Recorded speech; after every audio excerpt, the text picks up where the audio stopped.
Magandang tanghali mga idol. Kain po tayo.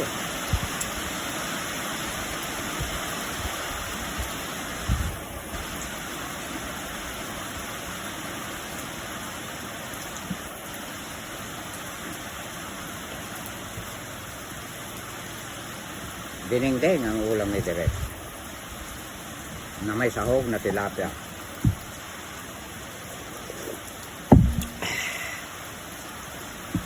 May sinangag po.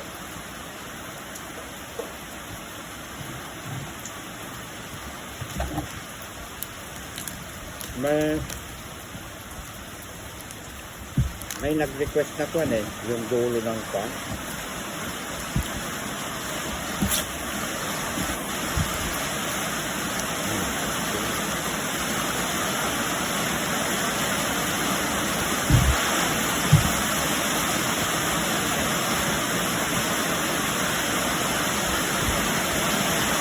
Yung tamang ko kasi ito.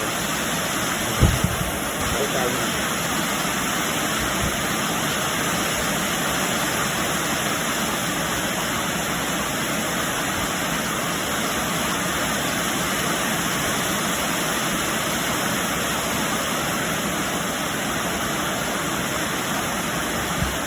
Ito po ang bida.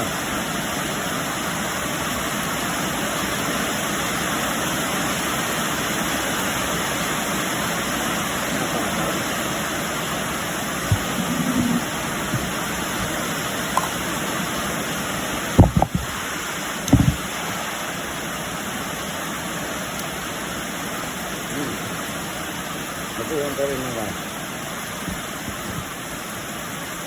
May kasama ako. Kaya lang, maraming nagre-request na gusto nila ba ako lang. May nagko-comment ako sayang daw yung mga ibang bisita ko kung hindi ko sila ipakita. Nahihiya naman sila. Nahihiya naman silang maipakita. Pero mas marami yung nagre-request na yung solo ko daw.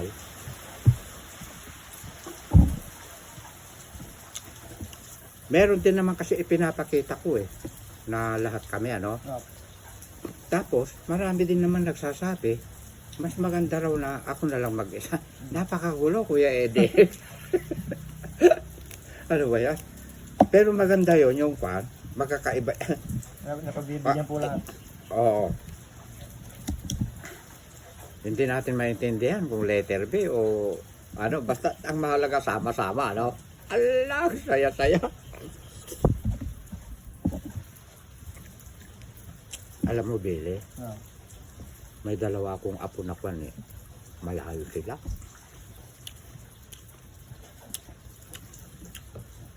Dalawa silang unang apo ko. Karen at saka Gina. Namimiss ko na sila.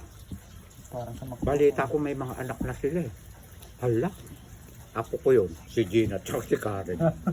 Ibig sabihin, meron akong apo sa tuhod. Hala! Alam niyo mga idol, para humaba ang ating buhay, panatilihin natin ang ating ulam, gulay lagi at saka isda. Para humaba ang ating buhay, makikita pa natin yung ating mga apo sa tuhod, di ba? Pero kung galit na galit kayo sa mga alam nyo na yun, yung pampabata. Putok-batok yun, di ba?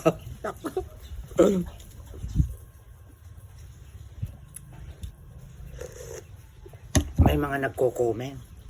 Wag na daw muna ako tutulong. Dahil maliit pa ang sweldo. Bigyan ko raw ng pansin ng mga apo ko, anak ko. Hala, kailan ko kaya makakasalo ang apo ko? Ang saya-saya. Namimiss ko na kasi 3 ang anak kong lalaki. Tapos ang anak ko babae, bunso pa. Kaya nung parang namiss ko ang kwan, kulang ako sa anak na babae. Kaya unang apo si Karen. Di paboritong apo Pangalawa uli, babae. Ala, si Gina. Saya-saya. Parang, pero loves ko rin yung mga apo kong mga bulugan. Sa mga anak ko, Kwan, mahal ko silang lahat. Kahit may mga salbahe, Oo. pantay-pantay. Pero sa apo, parang Kwan may favorite ka rin minsan Mapapanood dito ni Karen, apo ko. Ala, pumapalakpak ang tenga niya. Ang saya-saya. Nasaan na kaya yung apo ko na yun? Namimiss ko na talaga. Ano ba direct? Malayo po ngayon kasi. Ha? Malayo po siya ngayon.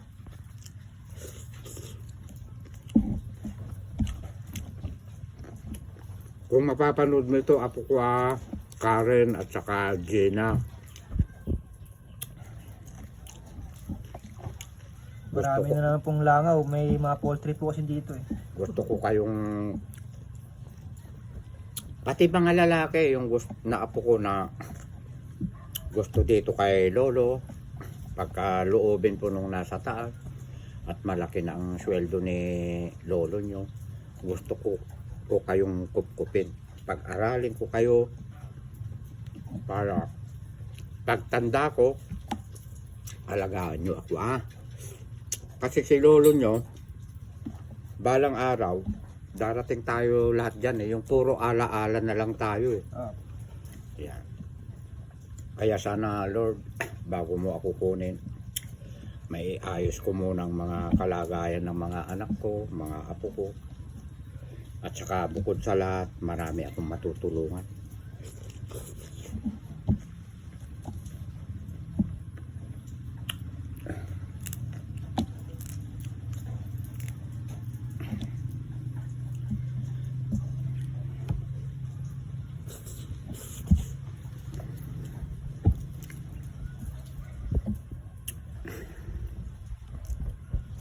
May kasama akong babae. Ayaw magpakilala. Friend natin.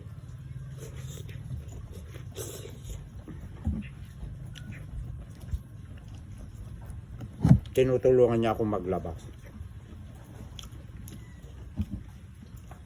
Sabi ko, pag sumahod na lang. Pag sumahod na lang apo friend Mahal pa dila.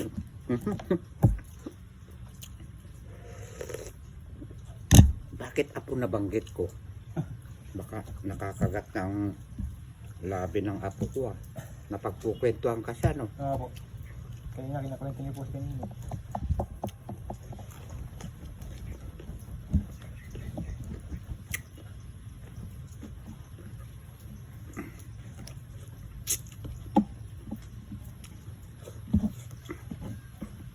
Pag nakatago ang kanin ko, marami namumroblema pag sinukuha ko sa ilalim. Pagka naman nakalatag, nako, napakatakaw ko raw. Napakatamad kong magdamok, masusukol. Saya-saya. Don't worry mga mga letter B. Hinihintay ko lang yung gamot na pang-spray.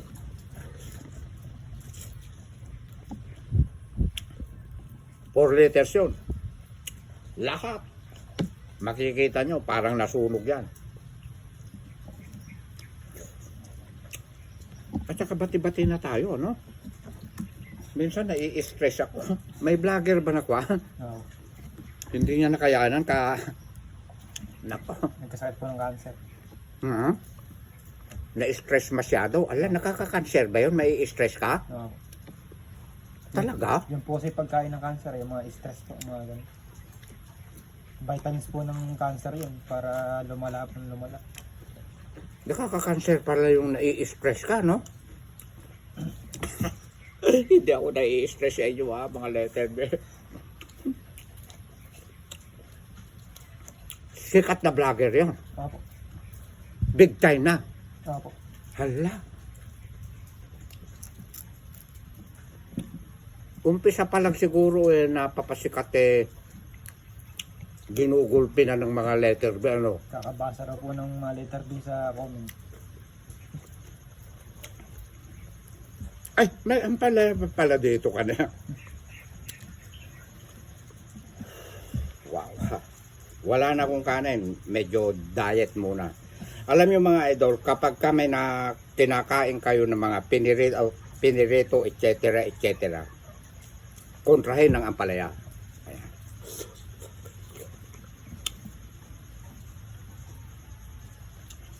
Yung kanyang baging ng mga ampalaya, may mga benepisyo yan, mga idol. Baka hindi nyo alam. At pati itong bida ko. Ang sabi nila, Derek, nguliain mong mabuti. Baka hindi ka matunawan. Kapag ka ang isang tao walang sakit, magaling ang pangtunaw. Ako maganda po itong tungan. Yung ibang mga matatanda, mga tatay-tatay nila, pinapanood daw ako takam na takam daw sila dahil malakas akong kumain. Sila, gusto man nilang kumain, wala na silang gana. Kasi may sakit na sila. Kahit na pong sarap ng pagkain, hindi nila makain. Oo, ano kaya kinakain nila kasi? Mga apat yung paa. Oo.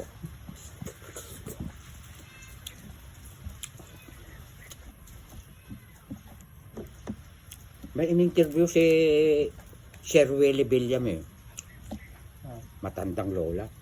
Binigyan niya ng wheelchair, batawag daw. 120, walang salamin. Tinanong kung anong sekreto niyang mga kinakain. Gulay daw, saka isda. Yun ang dapat talaga. Ay, may tip pala ako sa inyo mga idol. Kung gulay man ang inyong niluluto, at igigisan nyo, tapos ang sahog pork, dinakudrado, lalaki ng taba. Useless yung mga gulay. Kailangan pag gulay, pampahaba ng buhay, huwag hahaluan ng mga pork. Ako diretso. Wala nang gisa-gisa. Ito sa totoo lang, alam nung nasa taas, walang betchin. Pero nakakakain ako ang mga idol ng walang betchin. O, kita nyo na. Konting bagoong, may kamatis, luya. Pinakuluan ko mabuti yung maliit na tilapia. Dahil yung kalahati naman itinira ko. Yung, paano ko ba kukwento? Basta. O, di ba? Halang, taya-taya. Ito ang saluyot ni Direk. Magkaterno ang saluyot at saka ang palaya. Ito ang bida ko. Wala na akong kanin. O, di ba?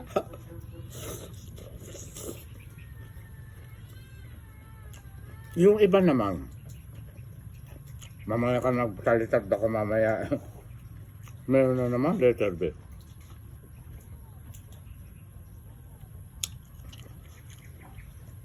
Oh, ayan, magsalita ka na. Nakalimutan ko na tuloy sasabihin ko. Ay, kwat pala. Yung iba naman, pag wala ng kanin, pinapapak yung mga ulam. May nakikita pa ako nag-adobo ng baboy. Toyo, adobong baboy. Nung nakuha ng ganyan yung baboy na adobo, itinalbog na ganun dun sa kawali na yung kanin baaw. Saka inikot-ikot na ganun. Sa kanya pinit-pipit. Nakaw! Sarap na sarap. Napakaraming mantika doon. Buhay pa kaya yun? Naku po, sana po. Buhay ka pa.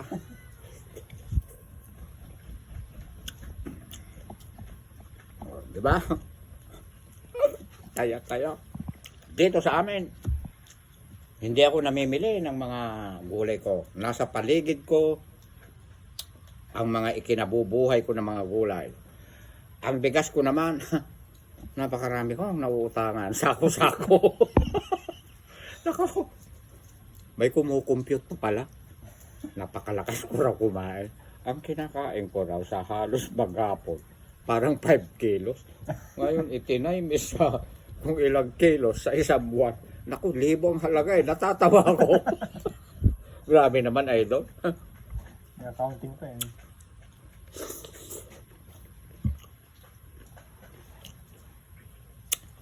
$66 ko na eh.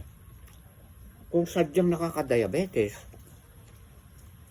o nakaka-high blood, di sana noong pa 35, 40 ko na eh, may diabetes na ako, tsaka na-stroke na ako, ano? Ay, napakalakas ko pang pumasan ng kahoy. Ang tutigas ng mga buto ko. I'm very strong. Ayusin mo direct, ano ba malakas yung strong? Oo. Ayan. Huwag ka na mag-English dahil tinokorrect nila. Tagurin mo muna bago ka magdaldal.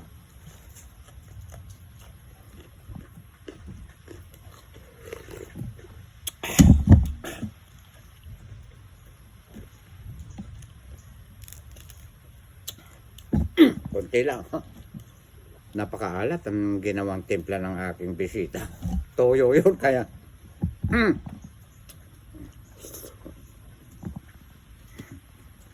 Shout out kay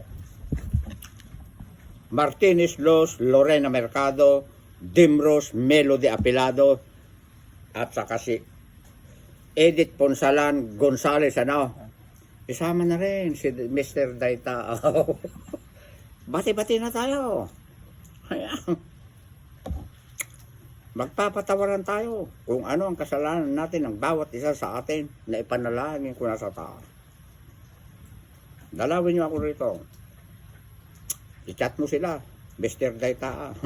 Pag-pick upin mo sila. Gusto ko, sama-sama tayo dito. Magdala ka ng guwan, bangos. Multa mo sa akin. Joke lang. Pasalubong mo sa akin. Ay, palakpakan natin si Daita. Si Lorena Mercado, Martinez Los, Melody Apilado, Dimros, Edith Punsalan. At maraming salamat sa inyong lahat, mga idol ko. At hanggang dito na lang at uubusin ko ito. Dahil kinulang po ang aking kanin ko. Ikat mo na, dire.